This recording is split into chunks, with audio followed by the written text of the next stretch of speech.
Allah. Salam uşaqlar, hər vaxtınız xeyir olsun. Bu günləri dünən keçirilmiş OTQ sınavının 11-ci sinif fizika suallarını izah edəcək. Elə isə vaxt itirmirik, yağla başlayaq. Deməli, birinci sualımız çox sadə düşür. Deyir ki, bizə belə bir qrafik verir. İmpulsu zamanla asılı qrafik verir və bu formada. Şərtini oxuyuram. Deyir ki, x oxu üzrə hərəkət edən cismin impulsunun proyeksiyasının zamanla asılı qrafiki verilmişdir. Hansı ifadələr doğrudur aşağıda oxuyacaqlardır. Deməli, A variantı. Əvəzləyici qüvvə sıfıra bərabərdir. Uşaqlar, əvəzləyici qüvvə sıfır olanda nə olmalı idi cisim? Necə hərəkət etməli idi? Sürət nə olmalı idi? Konstant olmalı. Deməli, burada konstantlığı xeyr. Biz bilirik ki, impulsun əvəzini nə yaza bilərəm mən? V yaza bilərəm. Və burada sürət artırsa, deməli, sürət sabit ola bilməz. Birinci cavabımız səhvdir. B variantı. Kinetik enerji dəyişmir. Uşaqlar, sürət deyilir burada. Artır. Kinetik enerji necək? Artırsa. Bu da səhvdir. Əvəzləyici qüvvə x istiqamətlə yönəlmişdir. Baxıram, burada sürət necədir? Müsbətdir. Qüvvə də müsbətdir deyir. Hərçisi belə olanda necə hərəkət eləməlidir? Yerləşən demək cavabımız elə nədir? C variantıdır. Digər cavabları artıq oxumağa ehtiyac yox. Yazır ki, x onun əksinə hərəkət edilir, yavaş hərəkət edilir, bunları silir. Getdik ikinci sualımıza. Deyir ki, yay qutuda tətbiq olunmuş qüvvəni 2 dəfə artırsan, qüvvəni uşaqlar 2 dəfə artırsan deyir, sərtliyi necə dəyişir? Sərtlik. Sərtliyin elastik qüvvəsinin üstünətərdir. K olsun x. Buradakı K nə F-dən, nə də X-dən asılı deyil. Onun üçün cavabımız olacaq, dəyişməz. 33. Deyir ki, indi bir dəqiqə cümləni oxuyum. Deyir ki, hansı ifadələrdə ki, çəki sükunətik çəkidən böyük olur? Uşaqlar, cisim yox, sükunətik çəki bilirsiniz ki, nədən tapılır? P bərabərdir mg. Deyir, lift necə hərəkət edəsə, alacağımız çəki bu mg-dən böyük olur. Böyük olması üçün üstünə gəlməli bir anı çıxmalıyam. P bərabərdir m vursun C plus A. İndi lift nə zaman hərəkət edəyəndə? Yuxarı gedəndə mi yalnız? Lift yuxarı gedir. Yavaşlayan olsa tərəzləri olacaq. O götürəmlərən olur mənə. Deməli, lift yuxarı necə hərəkət etməlidir? Yeniləşən. Ya yuxarı yeniləşən olmalıdır. Ya da aşağı yavaşlayan olmalıdır ki, tərəzləri olsun. Bax, bu iki cavabdan birini axtaracaq. Ya yuxarı yeniləşən, ya aşağı yavaşlayan. Baxın, deyir ki, yuxarı yeniləşən hərəkət etdikdə. Deməli, bir doğru. Aşağı yavaşlayan hərəkət etdikdə. İki də doğru. Üçdə deyir, yuxarı bərabər sürətlə hərəkət edən. Yuxarı bərabər sürətlə olur nə? Emci. Aşağı yeniləşən hərəkət etdikdə tərəzi aşağı olur, çıxmaz. Zəmin cavabımız oldu nə? 1-2 cavab olacaq D variantı. Davam edirik şimdi növbəti sualına. 34-cü sual. Deyir ki, hansı qrafik açıq su hövzəsinin dərinliyində tam təzyiqin hündürlükdən asılılığını ifadə edir? Uşaqlar, açıq ağızlı hövzələr. Biz bilirik ki, bu A nöqtəsində bir dənə bu mayenin təzyiq olur, H hündürlükdə. Bir dənə olur, ağız açıq olduğuna görə. Atmosferin təzyiqi, bir də atmosferin təzyiqi. Onda mən tam təzyiqin üstünü yazsam, P tam nəyə bərabərdir? Atmosfer plus. Aha, rho CH, üstə gəlsin, P atmosfer. İndi yaxşı gəlin, biz qrafik durmağa çalışaq. Deməli, P atmosferin H-dan asılılığını durur. Uşaqlar, H sıfır olsa, yəni cisim burada olsa, suyun təzyiqi nə olur? Sıfır. Yerdə nə qalır? Deməli, müəyyən bir qiymətdən başlamalıdır. H sıfır olsa da belə, müəyyən bir qiymətdən. Ondan sonra isə H artdıqdan, P də başlayıb nə demək? Artmaq olacaq, xətti, düz mütənasib, asıl. Yəni, mütəmizdən. Onu Davam edir inşallah 5-ci sualına. Deyir ki, ipə bağlanmış cisim harmonik rəqs edir. Cisim hansı qüvvələr təsir edir? Yaxşı, riyazi rəqqasına söhbət edir. Riyazi rəqqas bilirik ki, ipə bağlanmış cisimlər. Deyir ki, bu cisim hansı qüvvələr təsir edir? 1. Ağırlıq qüvvəsi mg. Bir də ipin riyazi və cəzbə qüvvəsi. T, cəzbə. Sür, 2 dənə qüvvə. Baxıram cavab deyir, ağırlıq qüvvəsi sürtmə qüvvəsi səhvdir. Yalnız sürtmə qüvvəsi səhvdir. Ağırlıq qüvvəsi yalnız səhvdir. Yalnız ipin gəlmə qüvvəsi səhvdir. İpin gəlmə qüvvəsi və ağırlıq qüvvəsi cavabı doğrudur. Davam edirik növbəti suallar. 36-cı sual. Çox maraqlı sualdır bu. 36. Deməli, yaydan 2 dənə cisim asılır. Biri bu formada, biri də belə. Aşağıdakı cisimin kütləsi 0,1 kiloqramdır. Yuxarıcının kütləsi 0,4 kiloqramdır. Uşaqlar deyir ki, burada ipdə yaranan bir gəlmə qüvvəsi var. Deyir, bu gəlmə qüvvəsi bölünsün ipdə yaranan elastik qüvvəsi. T bölünsün ip elastikini tapmalıyıq. Gəlin baxın. Bu ipin gələn kimdir? Onun nə qüvvəsi? Ağırlıq qüvvəsi. Onda T ilə nəyə bərabərdir? M şeyə. Onda nə qədər olacaq? 0.1 vursun 10, 1 newton. Əla. Yaxşı. Bəs burada yaranan elastiklik qüvvəsi nəyə bərabər olacaq? Onu tapaq. Digər ikisi bunu hara dartır? Aşağıda durduğuna görə deməli olur ki, elastiklik bərabər olacaq. M1 plus M2 vurulsun ki. Yəni bunun M2'si üstəlik, bunun M2'si. Mən ötə tanıtsam. Bərabər. Kütlələr toplaması nə edir? Üstə vurulsam ona 5. Elastiklik tapdın? 5. Bizdə çalalım. Bizdə deyir ki, ipin gəlmə öpəsi. Şərtsiz düzür. Deməli 1 bölünsün 5, cavabını siləcək 0.2. Tərsi soruşlar cavabını olacaqdır. 5 götürmüş oldu. Bu da sadə sual idi. Növbəti sual inşallah yenə şifahi sualdır, yəni nəzəri sualdır. Deyir ki, hansı ifadə doğrudur? Oxuyacaqlarından hansı doğrudur? Əgər cisim mayenin səthində üzürsə, cismin sıxlığı mayenin sıxlığından böyükdür. Deyir ki, rho cisim böyükdür rho maye. Uşaqlar cismin sıxlığı mayenin sıxlığından böyükdür nə olmalıdır? Batırmalıyıq. Deməli bilirsən. 2. Cismə təsirin ağırlıq qüvvəsi arxalıq qüvvəsinə bərabərdir. Baxa, cisim, bu maye, burada üzən bir cisim. Aşağı hansı qüvvə var? Yuxarı hansı qüvvə var? Başqa bir qüvvə var. Onda arxalıq demişkən nə olmalıdır? Deməli cavabımızın biri bu. Davam edən üçüncü, cismin çəkisiləri sıfıra bərabərdir. Sizcə doğrudur mu bu? Təbii ki, çəkilə olacaq. Sıfır. Hanı dayaq və ya askı? Yoxdur. Ona da çəkilə olacaq. Sıfır. Deməli cavabımız olacaq nə? 2 və 3. Sonra qalsam. Uşaqlar yadda saxlayın. Mayenin səthində və mayenin daxilində üzür sözü varsa çəkilə olacaq. Batıbsa deyilən, artıq orada çəki yaradacaq. Davam edirik. 38-ci sual uşaqlar. Buradan qeyd edirəm. Bax, potensial enerjinin dəyişməsini H ipdən asılı qrafik verir. Və burada santimetrini göstərəcək. Deyir ki, bu formda bir qrafik verir. Bura 80, bura isə 20. İndi bizə deyir ki, mən sualı oxuya-oxuya bilirəm. Deyir, tərpənən blok vasitəsilə. Deməli, bu qrafik nəyə qrafik uşaqlar? Tərpənən blok üçün potensial enerjinin H-dan asılı qrafik.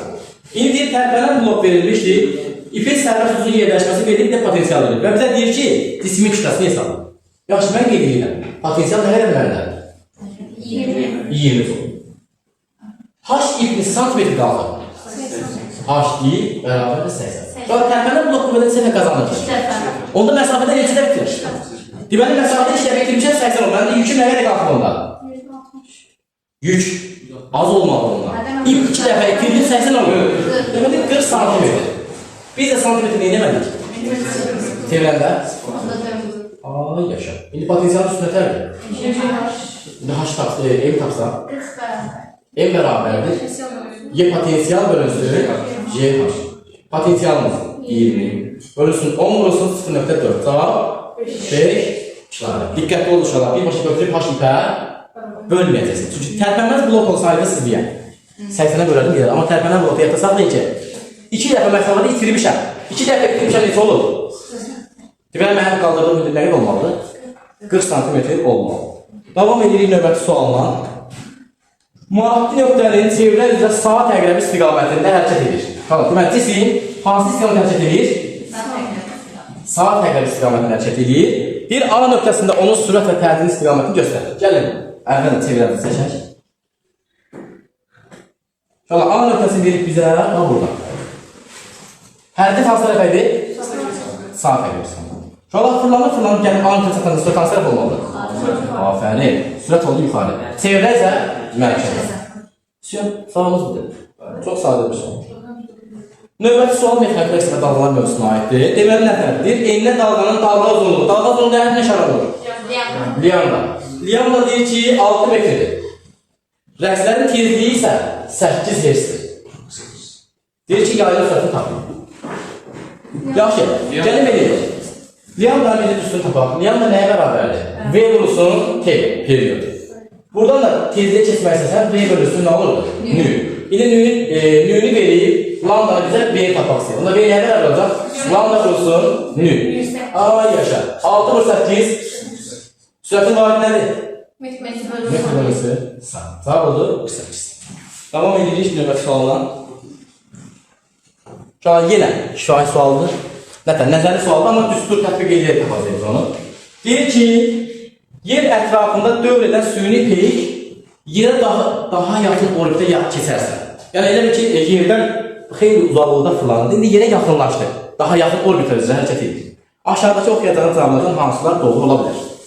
Deyir ki, kinetik enerjisi azalır, impulsu artır, məşriqasına təsiri azalır, sürət azalır, dörtmə period dəyişməz. Gəlin baxaq uşaqlar. İndi kəşfimiz bir xarakterizliyi var. Bu olsun bizim nəyimiz? Yer sürəsi. Orbit üzrə hərəkətin necə hərəkət edilir? Çevrə üzrə hərəkət edilir, düzdürmü? Elə ki, əvvəl belə hərəkət edilir, bunun ətrafında çevrə üzrə. Və buradan buraya qədər məsafə olsun H1. İndi daha yaxın orbitə keçsə, biraz yaxından bir çevrə seçər, konsentrik çevrələr verilir.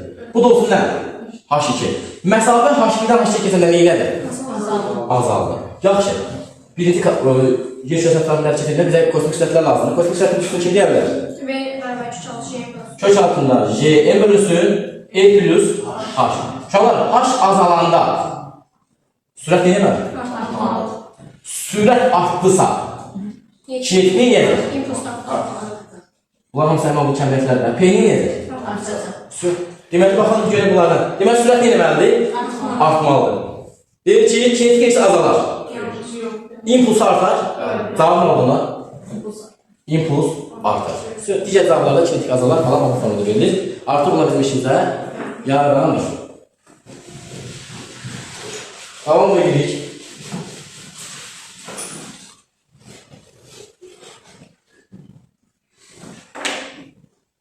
Hansı ifadələr doğrudur yenə? Nəzər sor. Ağırlıq qüvvəsinin işi həmişə müsbət olur. Sizcə, ağırlıq qüvvəsinin işi həmişə müsbət mi olur? Məsələn, nə zaman ağırlıq qüvvəsinin işi müsbət olur? Bir cana baxaq. Cisim, təsəvvür edin ki, yerə düşür.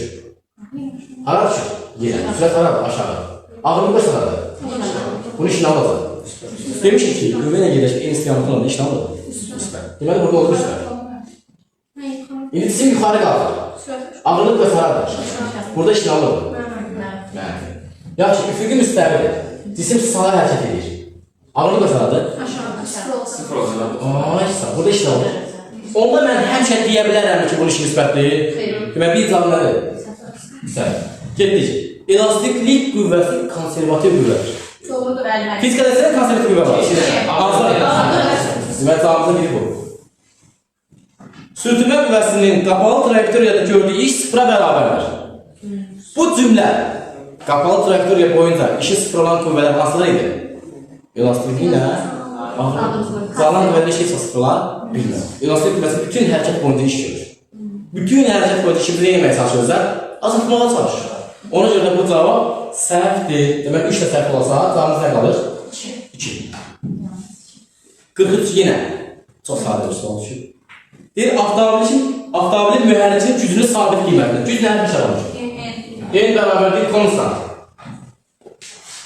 Dartı qüvvəsini 2 dəfə artırsan, kinetik enerji necə dəyişir? Gəlin bax, gücün üstü necə çıxarır? A bölünsün T. A-nı yenə yazar verəm? F bölü T. S bölü T-ni yenə yazar verəm? Onda nə oldu? F vurulsun V. İndi güc sabit. Qüvvəni 2 dəfə artırsan, sürət 2 dəfə nedir? Yox, kinetik üstü nəfərdir. Ay, sağ ol. Sürət 2 dəfə azalırsa, kinetik 4 dəfə nedir? Azalmış olacaq. Bu soru çox maraqlı və sadə bir soru. Davam edirik. İstiqamət dəyişmə məsələsi. Uşaqlar, bu məsələdən imtihan özü çox işləmişdik. Yazıda gəlirsə. VT qrafikinin istiqamətin dəyişməsi şərtimiz nə olmalıdır? Kəsib keçməlidir. Afərin. Kəsib keçməlidir. Var bizə belə bir qrafik. Elə mən çəkdiyim qrafiklərə oxşayır var. Belə, belə. Bu formada. Belə. 2 dəfə kəsib keçir. İndi də deyir ki, hansı zaman aralığında. Mən zamanları qeyd edib sizin. Bax, bu V-dir. Bu olsun T xətti. Bax, buranı verir T1. Mən 1 yazdım sadəcə. Buranı verir 2. Buranı verir 3. Yox, buranı verir. Buranı verir 3. 3. Buranı verir 4. Bu isə yeniləşən belə verir. Buranı da verir 5. Uşaqlar, hansı zaman aralığında desəydi? Harada kəsib keçdi? Biri burada. 2 ilə 2 və 3 arasında. Bir də burada kəsib keçdi 3-dən 4. 3 və 4. Bu belə sadə bir sual. Sonra növbəti 45-ci sual. Bu da maraqlı sualdır. Cimdə də bu tip suallar var. Deyir ki, tizciyə 12 newtonluq qüvvə dartdıqda 4 metr bölü saniyə kvadrat təsir alır. Bax, bu formada bir tizciyimiz var. M kütlədir, bir kütləsi. Deyir ki, dartan qüvvənin qiyməti F bərabərdir 12-dir. Və nəticədə bunun aldığı təsir isə olur bizdə 4 metr bölü saniyənin kvadratı. Deyir, onun üzərinə 1 kilogramlı yük qoysan, üzərinə gətirib 1 kilogramlı yük qoyub, yenə F qüvvəsinə dartsan, yəni 12 newtonun dartsan, bunun təsiri neçə olacaq? İndi gəlin bax. Əvvəlcə qüvvə var, təsir var, kütlə tapar. Nəyə bərabər? F bölüsü A. Elədir 3 kilogram. Deməli, bu qismin seçildi 3. 3 üstünə 1, 4. İndi buradan A-nı tapsam, A bərabərdir. F bölüsü M. Qüvvəmiz 12 bölüsün 4 cavab edəcək 3 metr bölü saniyəni kvadrat. Şu an bilirsiniz ki, təsirin ikinci imkansıdır. Təsir. Kütlə artdıqdan təsir edəcək, azalmış olacaq. Devam edək növbəti sualla. Növbəti sualımız biraz geniş sual çıxarır. Venn diaqramının işlənilməsidir. Sadə sual əslində, prosta özü böyükdür. Birincisi dəqiq vaxtımıza aparacaq. 2 dənə şəkil verir bizə. Bax, diqqətlə baxın. 2 dənə şəkil verir. Dəmir və ona yapışmış maqnit. Şarqlı vəziyyətlər. Birinci halda F qüvvəsi aşağıdadır. Bu birinci şəkil. İkinci şəkil. Dəmir, üzərinə yapışmış maqnit, F qüvvəsi bu dəfə olub yuxarı. Deyir ki, Evlerden diaqrama uyğun bəndləri qeyd edəcək.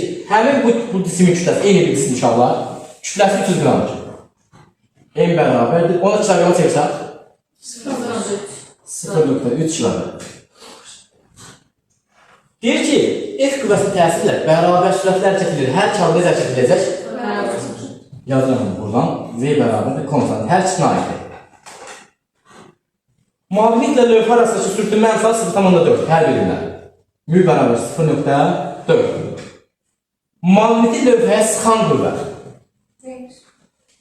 Bax, hər birində maqniti lövhəyə sıxan qüvvə eynidir və onun qiyməti bizdə verir 15 Newton. Sərbəşmə təzmin verir bizə 10. İndi bir sürtünmə vəsi tapmalıyam, F qüvvəsi tapmalıyam və onları Evlerden diaqramına doldurmalıyım. Demək, gəlin baxaq aşağı. Gəlin birincisi baxaq. Aşağı hansı qüvvələr var? Ağırlıq qüvvəsi var, MC. Yaxşıdır, bizim aşağı düşürsə, onda sürtünmə hansı tərəf olur? Bərabər sürətli olması üçün yuxarı yönlə qüvvədən aşağı yönlə qüvvədən olmur. Yazaq. F üstə gəlir MC bərabərdir F sürtünmə. İndi gəlin. F sürtünməni nətə tapacaq? F sürtünmənin üstü nətərdir? Mü MC yox. Mü vur M həmişə. İndi divara sıxan qüvvəni necə verir də, N verir də bizə. Neçə verir? 15. Mən bu F, bunu N yazar, qarışmasın. Aha, mühümüz isədir? 0.4. Vurulsun 15. Neçə edir? 6. Gəl bir dənə Evlerden diaqram çəkək burada. Bir cavablar tapdığınızdan yazır bura. Bu olsun. Bu birinciyə aiddir, bu ikinciyə aiddir, bir bütülədir. İndi baxın uşaqlar, 6 Newton, deyir ki, birinci cavabı. Sürtünmə qüvvəsi 6 Newtondur. İkincidə neçə olacaq? O da mühüm deyil. Eyni sürtünmə sağlığı, eyni reaksiya qüvvəsi, hər ikisini edir. Cavab olur da 1. Tətbiq olunan F qüvvəsi 9 Newton. Gəlin baxaq. Gəlin burada da qüvvələr göstərir. Aşağı hansı qüvvə var? M. Cisim yuxarı gəlsə sürtünmə hansı tərəfədir? Aşağı. Bunun sonra tarazı şərtini yazsaq. F bərabərdir. F sürtünmə üstə gəl. M. İndi gəlin burada F taplarını alacaq. F bərabərdir. F sürtünmə çıxılsın. M. Yaxşı, sürtünmə neçə tapdıq biz? 6. MC'miz 0.3 vurulsun 10. 3. Neçə eləyəcək? Deməli, birincide dartı qüvvəsi neçə imiş? 3 Newton. Bu cavab verilir 3'dən. Qeyd edelim bura. İkincidə dartı qüvvəsi tapar. Sürtünmə neçə tapışam? MC'yi neçə tapışam? Cəmləsəm 9. Bunu da yazdım. İkinci də yazdım bura. Deyir ki, maqnitin lövhənin maqnitə göstərdiyi reaksiya qüvvəsi 15 Newtondur. Şola bir, bunu bu tərəfə sıxırlarsa 15 Newton'dan. Bu da bunun hansı Newton'da sıxacaq? Bu 15'dirsə, ona sıxan neçə olacaq? 15. Deməli, hər ikisine yolunda bu cavabı. Deməli, 4 yazım ortaya. Maqnitin deyil təziri 0'a bərabərdir. Hər ikisini tərk edebildi. Onda hər ikisini təziri nə olacaq? 0. Ortaya bunu yazır nə? 5. 5. Bu falan. Çətin bir sual deyildi. Biraz həcmi böyükdür. Həcmin böyük olması sizi qorxutması için. Ama ben dediğim gibi sualdan. Uşaqlar, bu sualda ən sadə verdim ki, dim test kutusunda aşağısı 30 dənə sual işləmişsiniz. Bu sualda, baxın, yazır ki belə, MV0-ın kvadrat 2 sıxılsın, P kvadrat 2. Tam sıxılsın şey. Demişəm ki, aşağısında 0 olan, max olan, bunlar nəyə verir bizə? Tam. Çünki kinetin maksimalı ilə tama bərabər. Sıxılsın, P kvadrat 2 hansı? 2. Onda cavabı olacaq. Hipotensialın özü nə qiyməti? Aynı qiyməti. Bəli. Sonra növbəti sual. Bu da rahat bir sualdır. Yazır ki, watt vahid çevrilməsi. Saniyənin kubu bölünsün metrin kvadratı. Nəyi vahiddir? Wattı əzbər bilirsiniz. Kilogram. Aha, deyilmə. Kilogram metr kvadrat bölü saniyənin kubu.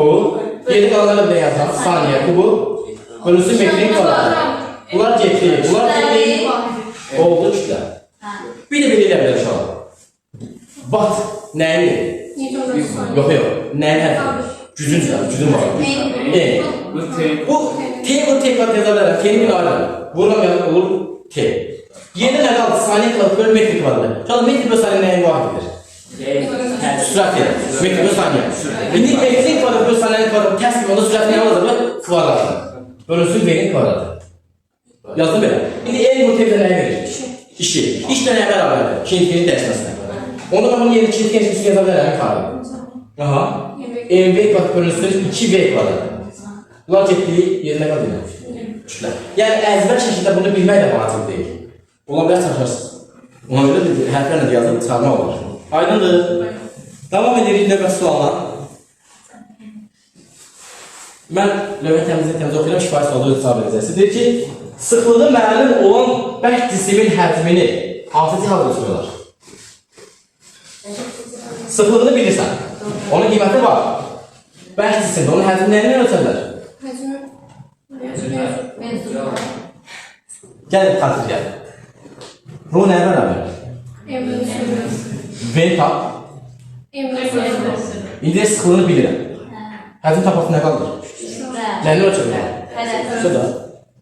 Bilməsəydik sıxlıq kütlə haqqında, Allah Amerikada suyu içərisində tadın, qaldırdığı suyun həcmi ilə biz olada sinəcək. Deyir ki, bu var da, yerdə qalıb gələnlər. Şərəz. Növbəti sual statika bölməsinə aid uşaqlar. O nöqtəsi buradır, yəni fırlanma nöqtəsi. Bir dənə çubuq bu formada verir bizə. Və burada bir P yükası. B nöqtəsi. Bir dənə çubuq bu formada. Bax, bu çubuq 90 dərəcəli bir çubuqdur. Burada bir F məsələsi göstərir. Bu da A nöqtəsi. Sualı oxuyuram. Deyir ki, o nöqtəsi ətrafında fırlana bilən perpendikulyar şəkildə əyilmiş çəkisi çubuqdan. Çubuğun çəkisi yoxdur. Çəkisi olsa da burada ağırlıq göstərirdim. Burada ağırlıq göstərirdim, biraz işini çəkin var. Deyir, B nöqtəsindəki çəkisi 120 Newtondur. Yəni, bu cisim çəkisi nə qədərdir? 120 Newtondur. Deyir, A nöqtəsi tətbiq olunan F qüvvəsini tapaq. Və verir ki, O-dan A-ya qədər məsafə 80 cm. Çevirək. Deyir ki, O-dan B-yə qədər məsafə isə 0.2 metr. Hər şey verir sizə. Momentlər qaydası. Tarazlıqda olması üçün M1, M2 nə olmalıdır? Aha, ya belə yazaq, MA bərabərdir MB-yə. Bunun qüvvəsi bu, qolda bu. F vurulsun 0.8 bərabərdir. Qüvvə nə qədərdir? 120 vurulsun 0.2. Onda F nəyə bərabər olacaq? 0-la bununla bu qısa geçək alında 4. 120 bölüsün 4. 30 Şəkil belə dolaşıq görməni baxmayın. Sadəcə sırf nədir burada? Momentlə gəlsin. Fırlanma xasiyasına uyğun olaraq momentlə gəlsin. Hə, Fatimə? Çətin deyil ki. Tamam edirik inşallah. Bir platin səthindən H bərabərdir R hündürlüklər. Qrafikat sahəsinin tensili üstündə olacaq. Gələk xatırlayın. Kiçik J üstündə olur. J, R plus H-ı geridə qoyaq. F üstə R. Ondan J, E bölüsün 4 edin. Kvadratı. Cavab olacaq Y var. 52-ci sual sizin köməyinizə ehtiyacım olacaq uşaqlar. Diqqətlə baxın. Çünki riyaziyyatçı sizsiniz. Dayanma olması için ne olmalı? Yani şərtin necə olması için dayansın? Son səhvə olmalı. Gəlin baxaq. Deyir ki, yox, elə demirəsin, nə bu? belə bir sual. X bərabər mənfi 35, üstə gəlsin 2t, üstə gəlsin t kvadrat forması bir təliq edir bizə. Deyir ki, nə qədər vaxtdan sonra biz nə axtarırıq? Zaman. Demək, neçə saydan sonra deyir cisim koordinat başlanğıcından keçər. Koordinat başlanğıcında x neçə olur? Neçə olur? Deməli, x yerine nə qoymalıyam? 0 qoyub t tapdırmalıyam. Bu da riyaziyyətdə hansıdır? Kvadrat təliği nədir? Diskriminantın tapılması. Təliği düzəldir, t kvadrat təliği formasını düzəldir. 0.35. Bəlbəsən. Biyox teoreminə görə t1 istəyir t2 nəyə bərabərdir? Mənfi 2. T1 bu t2 neçədir? Zaman mənfi ola bu? İndi t1 neçədir? Mənfi 7 və zaman mənfi ola bilər. Zaman mənfi. Gəlin bir yetmə getmə ilə diskriminat edildik. Mən sizə arxalandır deyildik. Aydın deyildi. Yəni bu tip məsələdən həll edilib, yəni zaman tapalazdır. İki dənə cavabda sizə sual çıxacaq ki, hansı götürür? Zaman necə kəmətdir? Skaliyarda mənfi ola bilər? Onca 7 səndən xət çəkirsiz savqalına 5 səndən. Növbəti sual uşaqlar mexanik rəqs və dalğalar bölməsinə aiddir. Çox maraqlı bir sual uşaqlar. Diqqətlə qulaq asın. Bizə bu formada bir koordinatın təhlil qrafiki verirlər. Bax belə. X-ın T-dən asılı qrafikidir. Bura verib A, buranı verib B. Deyir ki, cisim AB hissəsinə uyğun gələn düzgün variantları qeyd edir. Cisim A-dan B edir. A-dan B-yə gələn X-ni necədir? Bax, X-in qiyməti. X hal-hazırda anlatası nədir X-dir? X maksimumdur.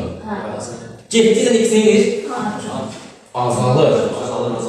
İki dənə səbəbimiz var. Biri potensial. X, sonra qüvvə və təsir. İkinci səbəbimiz də sürət, impuls, yekun. İndi baxmışlar, X azaltsa bunlar hansı neyəcək? Bunlar hansı neyəcək? Bunu biləndən sonra artıq cavablarda özünü uyğunlaşdırır. Baxın, deyir ki, sisimin sürətinin modulu azalır. Sürət neyik burada? Sürət artır. Bir getdim, səhvdir. 2 olmadı və bir səhvdir. Cisim bərabər yerləşən hərəkət edir. X azalırsa sürət neynədir? Artma nə demək? Demək ki, cisim tarazi vəziyyətinə doğru hərəkət edir. Düzgün səhvdir. Hal-hazırda haradadır? Bu siz xatırlamadınız ki, bu yellənsəkdə cisim hal-hazırda buradadır, bax, X maksimumda. Buradan buna gedirsə, hara gedir? Tarazi vəziyyətə doğru getməyir. Yəni, onu deyir ki, cisim tarazi vəziyyətə doğru hərəkət edir. Demək cavabımız 3. Davam edirəm sonra. Əvvəllərdə qüvvənin modulu artır. Qüvvə deyil artır. Qüvvə neyini? Kəndi olursa qüvvə neyini? Cisimin impulsu modulu artır. Sürət. Demək cavabımız bir dənə 5. Aydındır? Növbəti sual uşaqlar çevrə bölməsinə aiddir. Demək olar ki, bütün mövzulara toxunurlar. Birinci bölmədən tutmuş, mexanik rəqs və dalğalar mövzusuna qədər bütün mövzulara toxunurlar. Baxın uşaqlar, deyir ki, 15 dəqiqə ərzində T bərabər 15 dəqiqə. Saatın dəqiqə əqrəbinin uc nöqtəsinin getdiyi yolu hesabla. Yox, getdiyi yol 15 dəqiqədir, getdiyi yol isə 9 cm verirsə. Əqrəbin uzunluğu. Əqrəbin uzunluğu bizə nə verir? Diametri radius. Radius. Bu çevrə, bu da əqrəb. Bu əqrəb bunun nə edir? Radius. Demək biz nə axtarırıq? Radiusunu axtarırıq. Əqrəbin uzunluğu neçə santimetr? Santimetr hesab edəcəyik. Yaxşı. Gəlin bir fikirləşə görək. Deməli bu 15 dəqiqə ərzində saatın dəqiqə əqrəbi görək hara gələcək bilindir. Dəqiqə əqrəbi nə qədərdir? 60 dəqiqə. 15 dəqiqə harada olacaq bu? 90 dərəcəli bir bucaq əməliyyat. Bunun getdiyi bu yol var ha. 2 pi'nin hansı hissəsidir? Bu gedilən yol var. Bunu ellə şəhərlənməyək. Yəni ellə olsun. Bu gedilən el 2 pi'nin hansı hissəsidir? 4'dən 1'dir. Onda yazılan belə. 2 vurulsun. Pi'miz el axtarır. Onsuz bölünsün 4. Bərabər neçəyə? 9'a. İndi gəlin buradan. 3'dən 9 kesin qalsın da 3. Onda 2 ilə 4 aparar. Qalsın 2. Şimdi el neçə santimetr olacaq? 6 santimetr.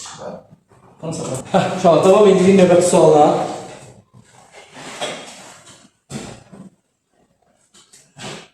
Aha. Deyir ki, kütləsi 35 kiloqram olan cisim, deməli, yazın, kütləsi 35 kiloqram, n bərabərdir 35 kiloqram olan cisim, tərpənməz blokla, qeyd edəyəm, burası yadınıza çıxmasın, tərpənməz blokla qaldırılır. Blokun uşaqları faydalı işəmsal nə nəşər olunur?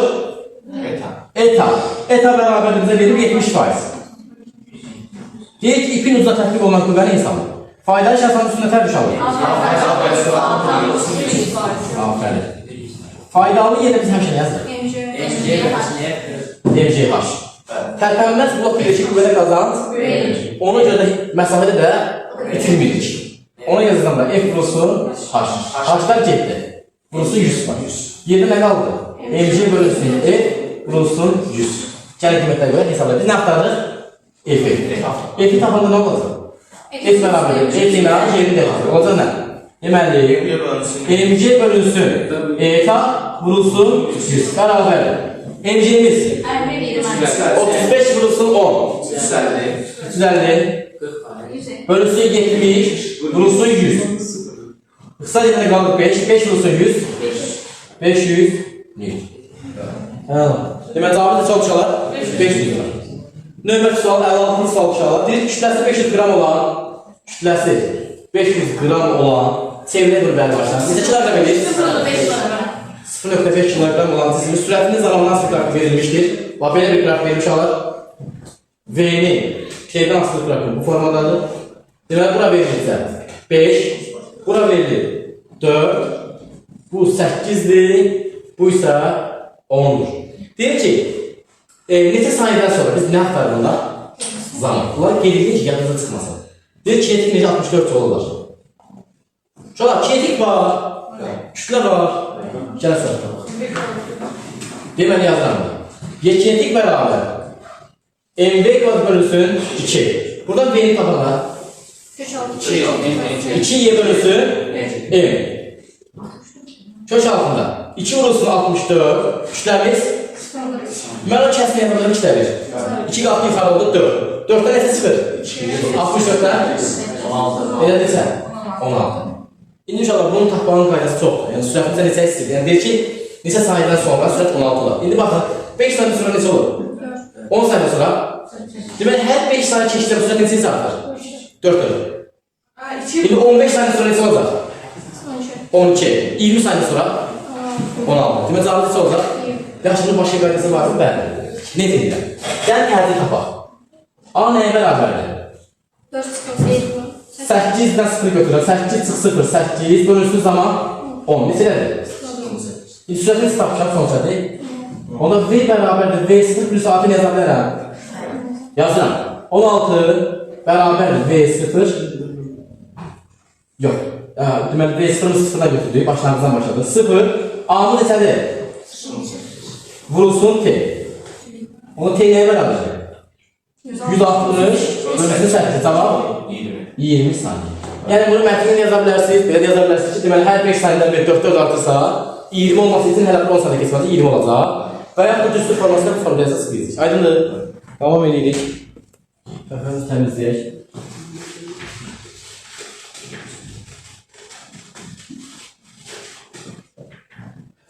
Şuraya bir sorumuz var. Düşüb.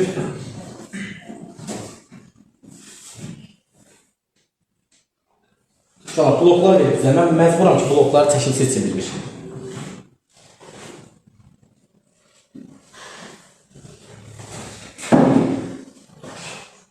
Bu birinci blok. Siz özünüz üçün qüvvədə qazancı falan təyin edin burada.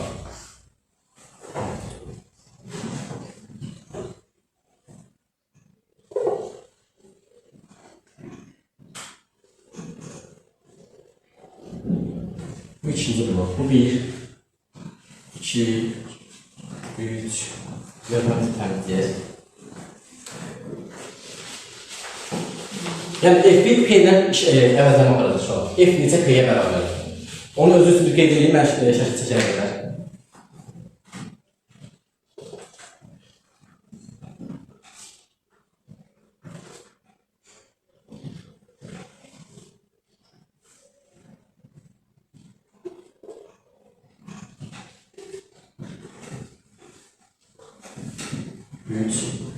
4.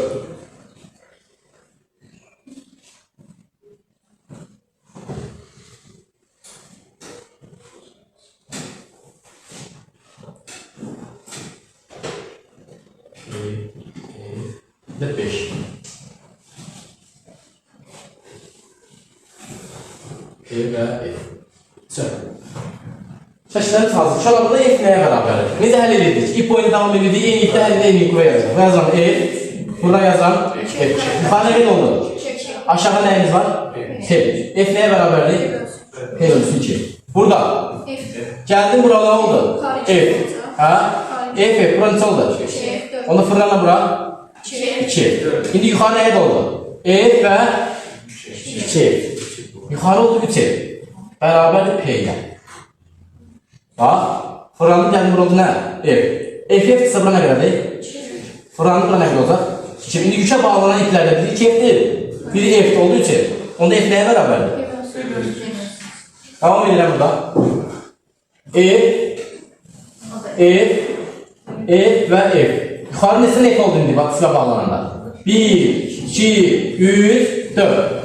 4 tane F neye beraberdir? F neye beraberdir? F bölüsünün 4. Növbəti. Burada F. Oldu bura ne kadar? 2. Bura 2. Şimdi yukarı oldu ne kadar? 4 F. Beraberdir. P'ye. F beraberdir. F bölüsü 4. Burada ise F neye beraberdir? Sadece P'ye. Evet, cevaplarımızda da en qaydını verir ki, mesela birinizdə P bölüsü 2'dir, A'nı B'ni yazacaksınız. İkinizdə P bölü 4 hansıdır, onu qeyd edəcəksiniz. Bir də P bölüsü 3 hansıdırsa, onu yığınacaq. Əsas tapılması, bunun tapılmasıdır. Növbəti məsələyə devam edirik. Keçdik açdıq açıq suallarımıza. 58, 59, 60. Demək sualı nədir? Yer səthindən şamili yuxarı atılmış cismin maksimal qalxma hündürlüyü 20 metrdir. Maksimal qalxma hündürlüyü nə qədər uşaqlar? 20. Qısa qaydını deyə bilərsiniz saniyə qalxır. Necə baxırdır onu? 5-15'dir. Yəni, bir belə yaza bilərsiniz ki, deyir ki, yerdən atılır və 20 metr hündürlüyə qalxır. Və biz bilirik ki, 5-15 qaydasına görə, 5-15. Nə qədər hündürlüyə qalxır? 20. Neçə saniyə olur bura? 1, 2. P bərabər bu 2 saniyə. 2 saniyə qalxır, sürət neçə olmalı? 20. Yanına yine qısa qaydına baxsan ki, hər saniyə sürət 10'dan azalır. Deməli, burada 20 olur, hə? Sonra 10 olur, sonra neçə olur? 0. Deməli, olur, sürət 20. Başlanan sürətimiz olur 20. Bunu belə də baxmaq olar. Bir də belə baxa bilərik ki, deyir ki, H bərabərdir 20-dirsə, gəlin biz belə, H bərabərdir. GT kat bölüsünü 2'dən T'ye tapa bilərəm. Kök altında 2H bölüsü J. Kök altında 2 vurulsun 20. Bölüsün 10. Neçə çıxacaq? Həmin zaman tapdıq biz də burada. Sonra H bərabərdir. V sınıf kat bölüsü 2J'dən B'ye tapa bilərəm mən. Kök altında 2JH. Kök altında 2 vurulsun 10 vurulsun 20. 2 vuran neçədir? 20 buradan çıxı neçə? 20. Və hətta V bərabərdir JT'dən zaman neçə tapmışdır? 10 vur 2. İstədiyiniz formada tutularaq qeydlərə yaza bilərsiniz. Bu sualda acil şəkildə qalmışdır. Yəni bildiyiniz nə varsa hamısını yazın keçsin. Bax, qısa qayda. Bununla kifayətlənməyin. Qapalı sual olsa bununla yazın. Açıq sualda tutularla yazın. Yəni, değil mi? Olar ya? Getdik növbəti sual aşağılar 59. 59 sual deyərim ki, mövzusunda ən maraqlı suallardan biridir. Deyir ki, sıxlığı suyu sıxlığından böyük olan cismin en kəskin sahəsi S bərabərdir 20 santimetrin kvadratı olan silindrik qabı. Bax, bu silindrik qabın en kəskin sahəsi, cismin yox. Deməli, belə bir silindrik qabımız var.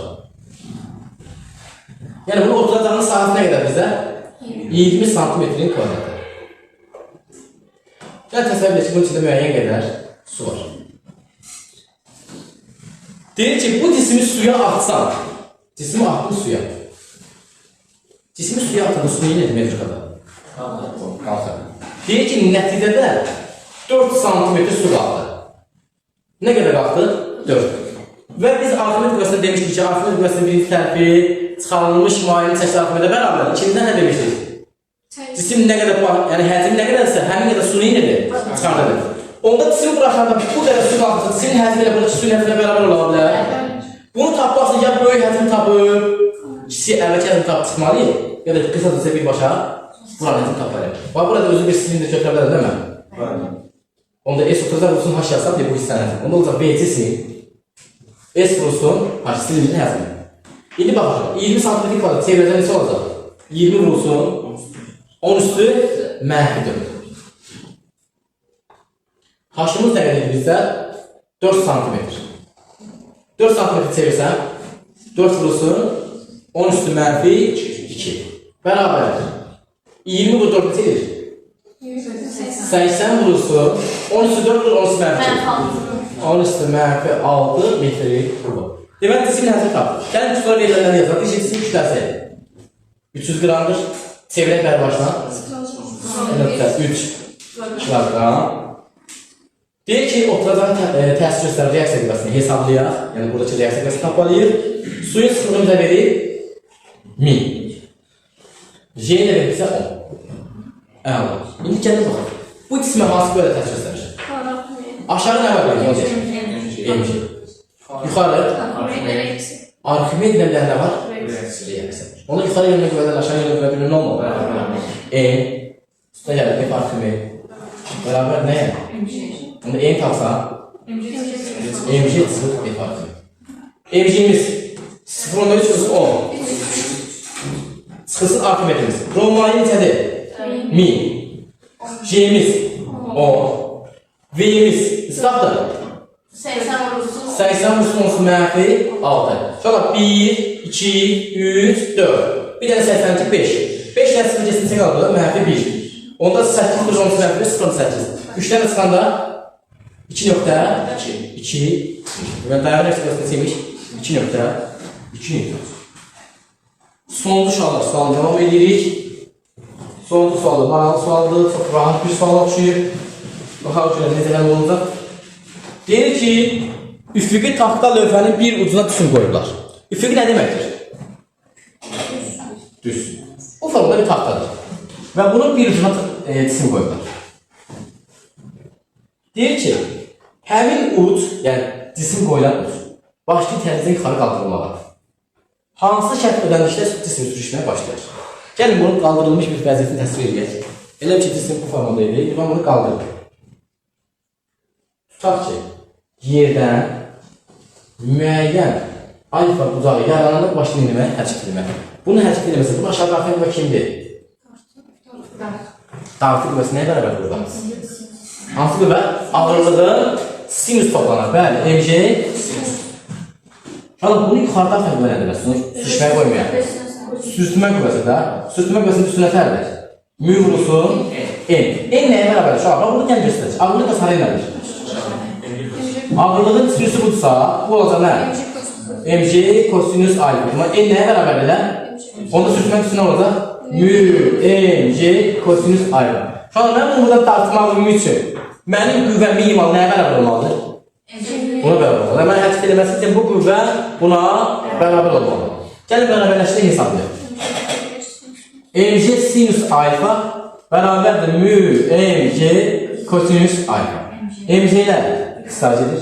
Onda mü nəyə bərabər olur? Sinüs alfa bölüsü kosinüs alfa. Bu da bizə nəyə verir? Tangens alfa. Mü tangens alfa bərabər olanda artıq cisim açıda nə etməyə? Hərəkət etməyə. Aydın olmuş alır. Bu gündən biz OTK sınavının demək olar ki, bütün suallarını eləmiş olduq. İzah eləmiş olduq. Suallar çox rahat, çox belə deyim ki, sanmalı suallar idi. İnanıram ki, yüksək nəticələr göstərəcəksiniz. Sağ olun uşaqlar. Sağ olun.